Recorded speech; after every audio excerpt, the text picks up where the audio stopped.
Welcome back to another video analysis. Today we're going to go over another one of my purple belt matches. This one was from Zurich Open. I'm not sure which year it was. Let's get into it.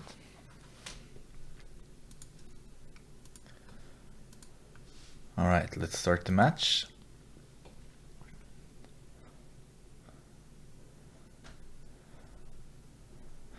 So you can see right away in the beginning I pull guard. In no-gi you don't need a lot of grip, so you just hold whatever you can. Okay, let's go back a little bit here.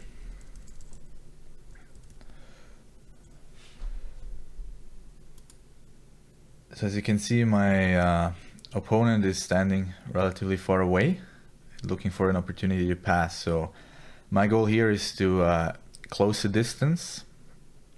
Like I want to get as close as possible so I'm able to entangle him up, while at the same time making sure he's not getting the grips that he needs to actually pass my guard.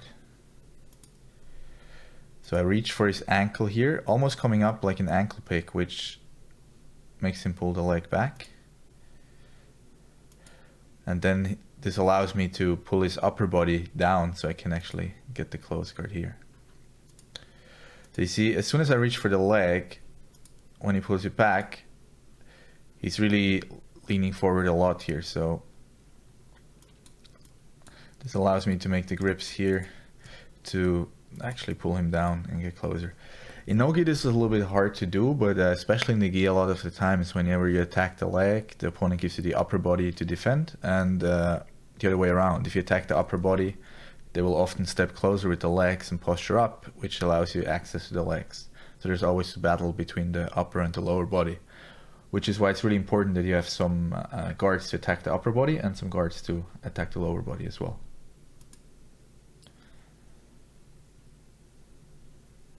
So I get the close guard, I keep his posture broken. My opponent here makes a small mistake if you watch, and that's stepping up the leg. I think I've mentioned this in another video, but this makes it hard for him to control my hip on the side, which allows me to move my hip, rotate to the side here. As you can see, I'm already trying to set something up.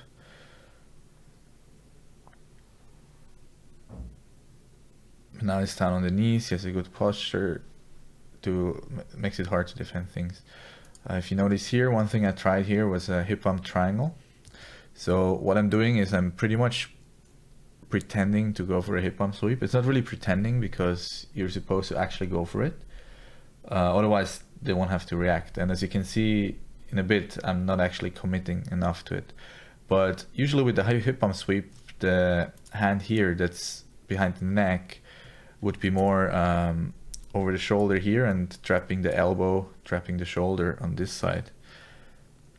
For the reason that I don't want him to post with the arm here, because this is what prevents the sweep. But for the hip bump triangle, that's actually what I want him to do. I want to pretty much throw him over to the side so that he has to post, otherwise he will get swept. And then I have an opening for a triangle.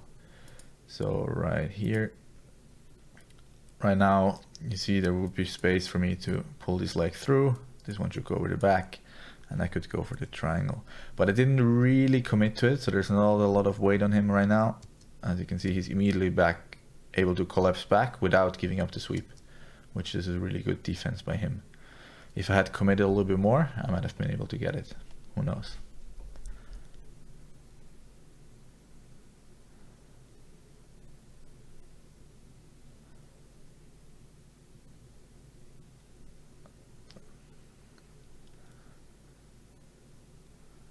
Now he's standing up and threatening the double ankle, so he comes back down.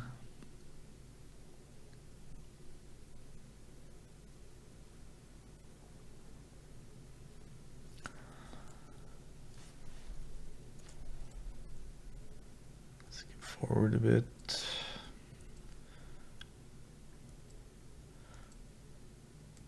So I keep trying to go for the arm bar. He keeps squaring back up, which is well done by him. Now I have a decent angle here. Like if we go back a little bit, as you can see, I'm stop the video. Here I'm trying to underhook the leg so I can get a nice armbar pendulum sweep combination, but as you can see, my opponent is already sprawling back, which is a really nice reaction by him, which will make it hard for me to get that grip. So my goal here is to rotate and get all the way perpendicular, while his job here is to stay square with me. By removing the grip by sprawling, and as you can see, he also is hugging my head here. He's trying to stay square while I'm trying to get the angle. And whoever wins the battle ends up in the better position here. And he's able to square back up. But since he was hugging my head, as you can see, he is using the grip around my neck here to prevent me from going to this side. This is now also bad for him because I'm able to trap the arm here. Right now, I'm like in a straight armbar position pretty much. So I have to try to make space. And when he postures, right now, you see I have the arm trapped here. So he was giving up the position to prevent the first armbar, but it opened up a follow-up attack from my side. I'm trying a proper armbar, but I did a small mistake here, and you see he was able to pull his hand back and hold. So if we go back a little bit in time, if you watch here, I'm gonna go for the angle, and I go for the classic armbar here, like the day one armbar that you learn in a lot of gyms, where you push the shoulder. Problem with this right now is that my other hand, like the one here, is not actually controlling his wrist. So there's nothing preventing him from pulling the wrist backwards at this moment. So I probably should have just kept the grip that I had and bring the legs over there, because I'm already able to get the angle right now. Like I don't actually need to push him at the moment. As you can see, his head is postured up, so there's a lot of space. The push on the shoulder and the face, like here, is more to open up space when you don't have it. But I was probably just drilling this a lot and went for it because of that, and that's what actually probably cost me the armbar in this moment, as you can see. Like the positioning was nice, but I lost the hand. I was trying to catch it again, but it's pretty late here. So I aborted, since I was probably not confident in it for some reason.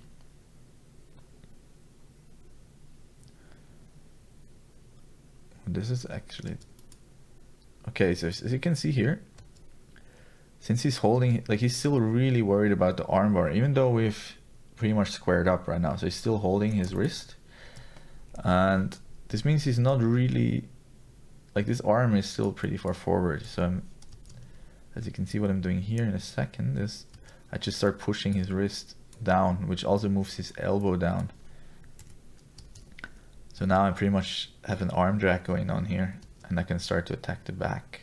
So now he's really worried about getting the elbow back. So right here, all he's focused on is not letting me get to the back, which is good by him. But as you can see right now, I'm already switching to a hip bump sweep. So by pulling the elbow back, now he gives me access to the arm there. And actually I go for the Kimura instead. So this is actually a multiple move combination. If you watch here for a second, he held his hand, which is good. There's actually a counter he can do from here. If he's able to pull his hand all the way up here, he could counter Kimura me. But it was already pretty deep, so I have the grip here.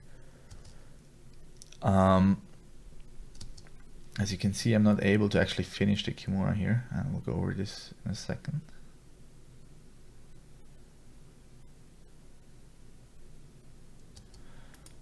So he escaped really well here. But there were a couple mistakes on my side here, if you watch right now. So I'm really focused on just pushing the hand up here to finish. But the problem is, the further away the hand is from the body, the easier it will be for him to move the arm. Like you can try it out if you move your hand when it's far away. Like you have a lot more range of motion than what I should have done is I should have pushed his hand really close to his back, because once you have the hand behind the back, your opponent should not be able to get it back. You can use the Kimura grips here to achieve that. You can use your leg, like you can actually trap the wrist with the leg, so you bring this leg around and on top to help you as well. So you have 3 limbs against 1. The thing I did here, I was focused way too much on pushing this upward to try to get a quick finish. instead of going for the control first. If I would have focused on pushing the hand against the back first and only then upwards, I would have had a lot more control than here. So as you can see right now, this leg is a little bit low, and so I'm just trying to create as much torque as I can, but this back leg here should be over his lower back, because it's not, he's able to start to move his hips out. As you can see now, I've lost control of his hips, which means he has a much better angle to defend, and now the ground is in the way, so I cannot like push down further.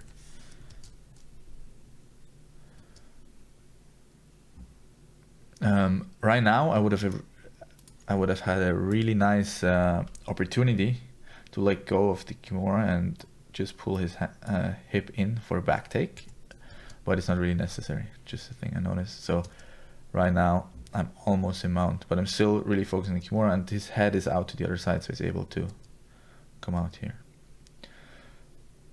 So from here I'm still in a decent position. Once I'm here, I should have like focused more on keeping the top position. I'm still really worried about getting the arm, but right now it will be hard to finish. Still possible, but it's really tough to do. So now he's getting the right angle, so you can see as soon as he comes up, his arm is in a much better position here, and it will be hard for me to finish. So I get up to prevent him from getting into a good position. So right there, this is actually quite dangerous for me if you watch right after the sit-up. So I do a sit-out here, but he's still hugging my back. So right now he almost has access to my back if he comes around here. It's only my foot that prevents him from doing this. So I try to sit to guard, but my other leg is not really close to my chest, like the knee here. So he almost ends up in side control, like he's over my knee here. The only thing saving me here is that he doesn't have really good hip control or pressure on me right now. So I'm able to sit back out and back into guard. This is actually a really weird position here. It's like a one leg X guard, but not really, since he's like sitting down almost in a split. I'm holding his leg here. I have like one butterfly hook in, and the other one is like more in a half guard position.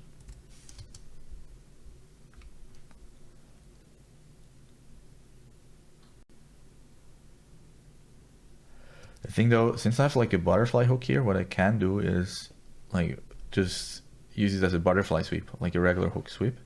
Since I'm holding the leg here, he won't be able to posture up, but he does have the hand here, of course, that he can use to post.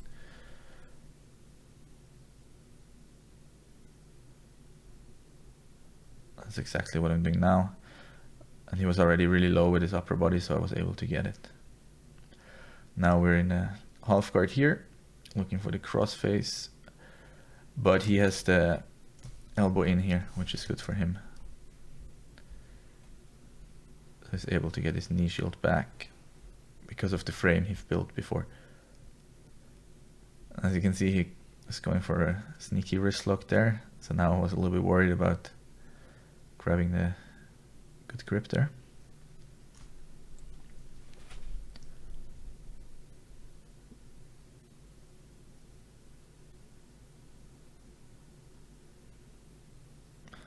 It's going for a Kimura, but it's really hard to do when someone has posture like this.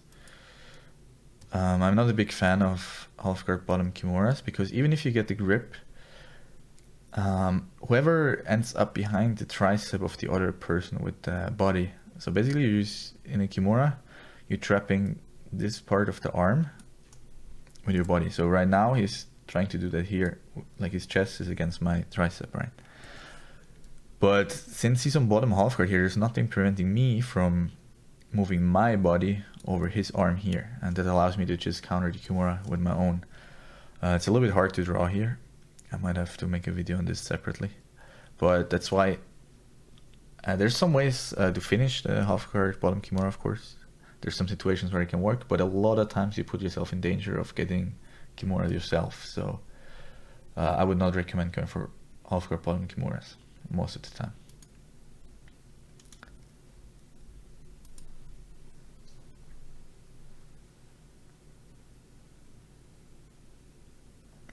you recover butterfly guard here,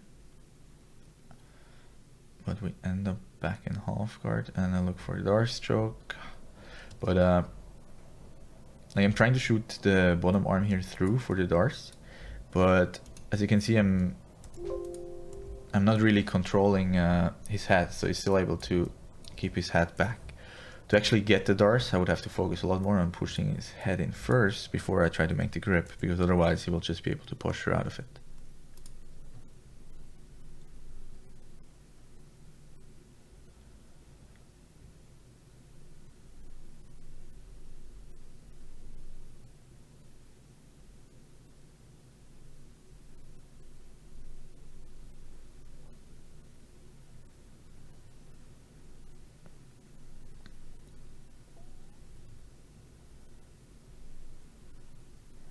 So I can tell I didn't really know about how to patch the knee shield well there, especially Nogi. So like his knee is here in front of my body, and he can keep a really strong knee shield as long as he's sideways. So what I should have done is focus a lot more on squaring him back up. The easiest way to do that would be to move this knee in, step up the other leg to this side, and then drop down on the knee again. So take a big step with this foot and then drop down to the knee, which will square the hips back up. As long as he's facing in like this, it will be really hard to get rid of the knee shield. The only thing I can do is use this hand here and weave it through. Like if his leg is here, I want to pin it down to the mat, and then there's some pressure passes that you can do. But I wasn't attempting either one of those here.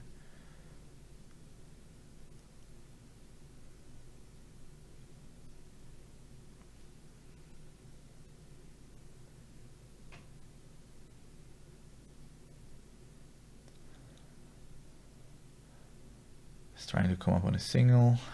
I keep the distance. Here is a quick guard pull where I realized I didn't have grips, so I stand up and do it again with some really simple grips. So in no-gi, there's like you cannot sit down without any grips. Let's do the first one so you can see the difference. So right now I don't have any grips and I just sit down. So this is not allowed, of course, and I didn't want to get a penalty, so I stand up immediately. And now I'm holding something. It's not a real grip, but it's enough to count for the guard pull. And I end up back on bottom again. I didn't want to have him on bottom here because I didn't want him to be able to score the 2 points. So if I'm on bottom and I'm confident that he can't pass, it's better for me to be on the bottom. Especially if you have points from before. I'm not sure what the score is here, I didn't keep track, but after a sweep, if we stand up and I can pull guard again, this is a really good situation. Like I think we did that in the last video. So now he's probably getting a little bit desperate here. Time's slowly running out. So he's going for a crazy move. If you notice, this is relatively similar to my other match that we've watched. Trying to go for some kind of Kimura. And as you can see, my elbow was still out, but the angle wasn't as bad. So there was an opportunity for him to actually go for it, but he's jumping a little bit too far across my back. Maybe he was going more for a back take crucifix thing, I'm not sure. But this ended with actually me getting into better position. So we talked about this in the last video.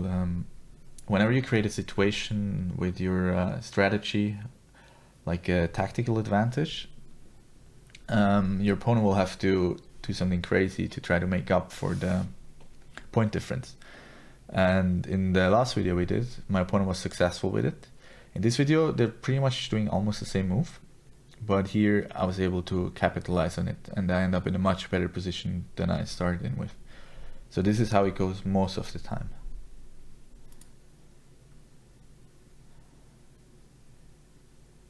And I get the sweep, he's trying to avoid it, and I even end up with the rear body lock.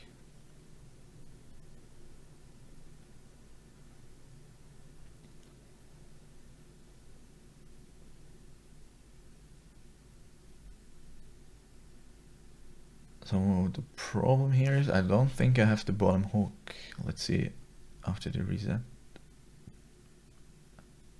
Oh, I actually do have it. Never mind.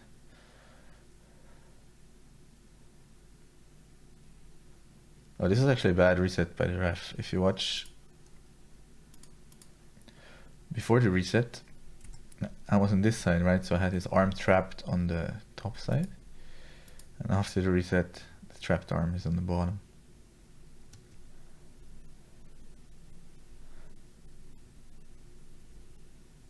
I mean, it might help me with the rear naked choke here, but it's not the proper position that we were in before. So you can see I'm crossing my feet here, but it doesn't really matter since it's above the hip. So whenever it's above the hip line here, it will be hard for the other person to counter footlock. Still not ideal, something like, I mean, I have to do it here actually because the arm is in there as well. If the arm wasn't in there, then something like a body triangle would be much better. Of course, a body triangle with the arm would be even better, but it's hard to get. But what I can't do is keep my feet a lot lower because then he can attack with the footlock.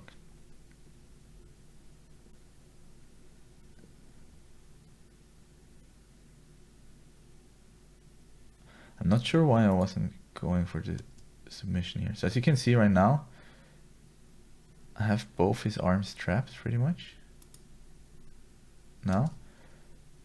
Oh, here he's able to get out. But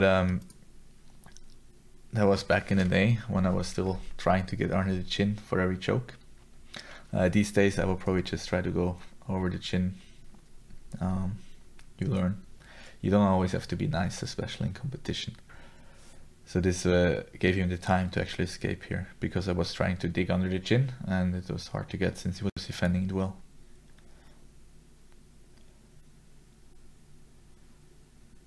I'm able to follow up with a triangle here, so let's have a look again. So he gets out. But I was still trapping that arm, so that's why I was under. He's trying to push away, but I'm able to lock it up. Now I'm trying to squeeze really hard here, but I don't have a good angle here, so there's still a lot of space in the triangle and like on both sides here.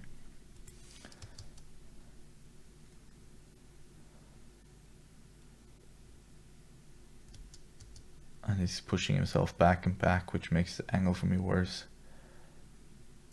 Like if you watch here on this side, like this leg is really far away from the neck. So basically there's still some shoulder in here. You always want to take out the shoulder in the triangle.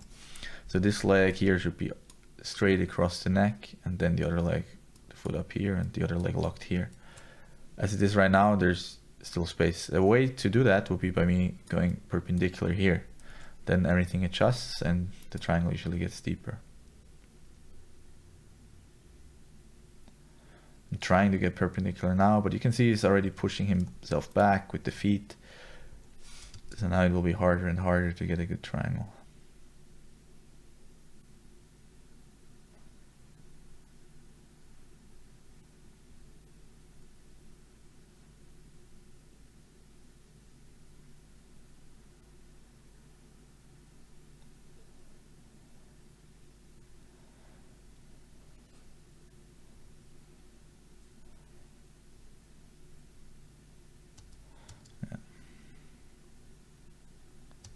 As you can see now my hips are here, but my chin is here. So it's not really aligned anymore, right? When you have the triangle with the neck here, you want pressure, like the pressure should be coming around the neck here. What's happening here is I have the one leg here, but my hips are like all the way here, so like the pressure is like the lines are missing each other, so there's turns more into a crank and not really a choke, and it's a lot more likely for him, of course, to slip the head, if that makes sense.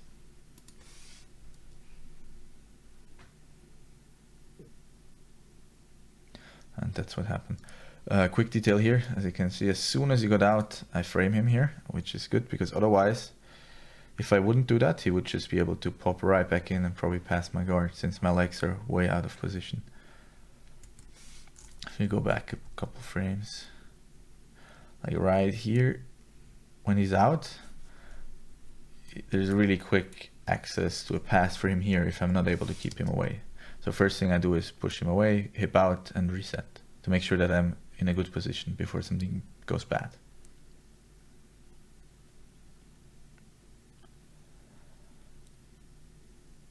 As you can see, this was still a purple belt, so my elbows are still really flared. So it's a lot better to keep the elbows in here. Pretend to be T-Rex and keep the arms tight. Like this, I always give my opponent the opportunity to attack some crazy Kimuras and things like that.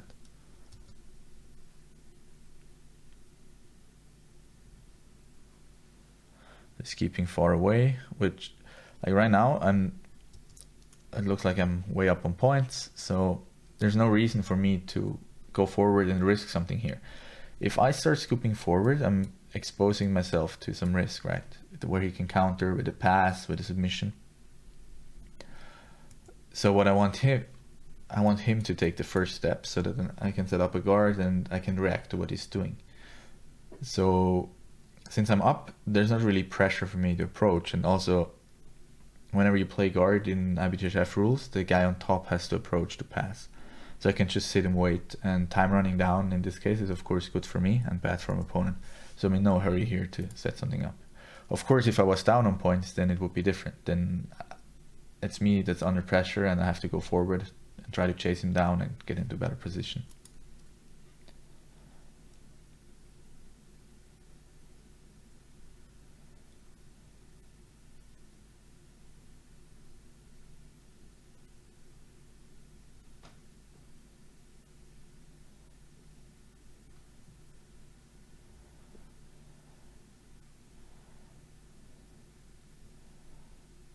Time's running out. I think I'm just holding on, trying to stall the time at the end, since I was probably pretty tired here. He actually goes for a nice pass attempt there, but I'm able to snatch up the leg.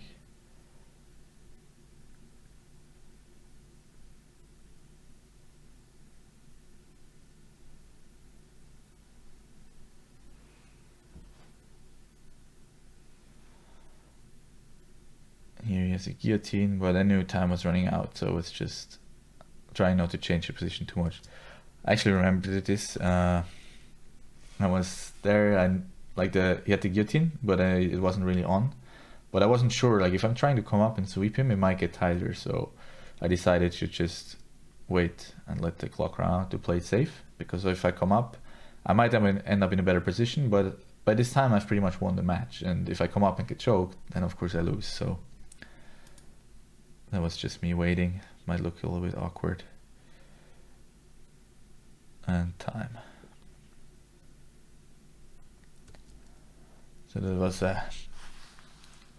hopefully an interesting match. There were a lot of submission attempts by me, but as you can see, I wasn't able to finish. Hopefully you learned something from the match. I sure did, and see you in the next one.